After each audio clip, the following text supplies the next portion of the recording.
our class was a pretty good class, our pledge class, and we all said, all right, we're coming back 20 years out. We're all coming back.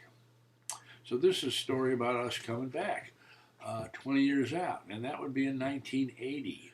So in 1980, I started beating the drum, and indeed we had a reunion, and it was held at Zeno's, a cocktail hour and a dinner, a very nice dinner by Zeno.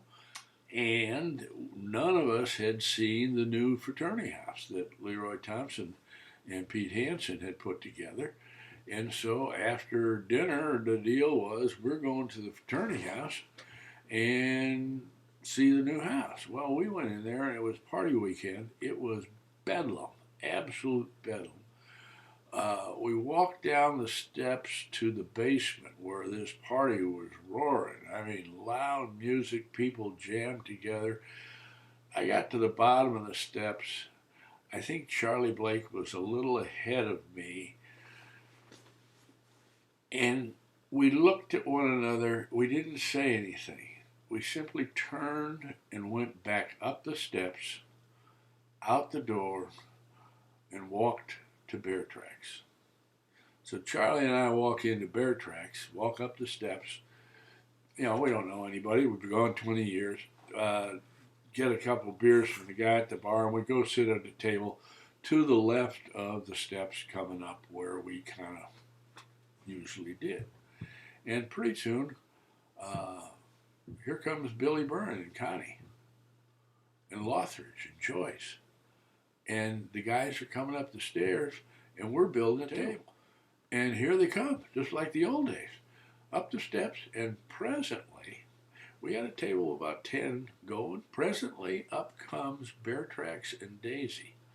And the guy that was running the establishment was behind the bar, and he looks out and he says, Beartracks. And Beartracks kind of nods in recognition. And he says, Beartracks, he says, are these guys with you? And Beartracks says, oh yeah, they're my fraternity brothers. He says, it's on me.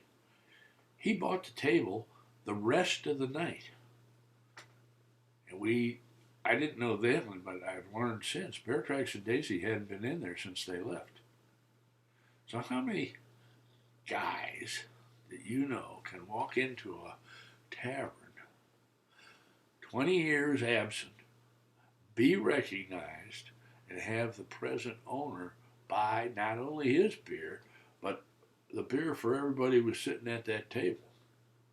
That's a pretty interesting story, and it's a tell with regard to who this guy Beartracks was. In the course of my endeavors here in St. Louis, I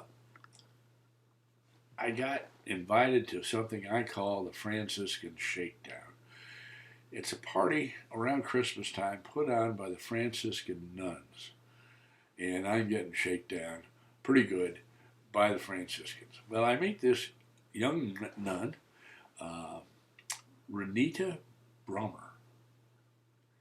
And in the conversation, she is heading up the Newman Club down at Rolla. And they've got a building program going on. And I said to this young nun, I said, there is a guy in Rolla. His name is Beartracks Burton. You won't have any trouble finding him. Everybody in Rolla knows Beartracks Burton. But I'm going to tell you, sister, if you contact him and offer to buy him a beer, you will learn more about Rolla over one beer than anything else you could do down there. There ended up two nuns going out with Beartracks at least once a month, maybe once a week. And they became very good friends. Enough so that Sister Renita can tell some Beartracks stories of her own. And I was visiting him at his house. This is after Daisy had died.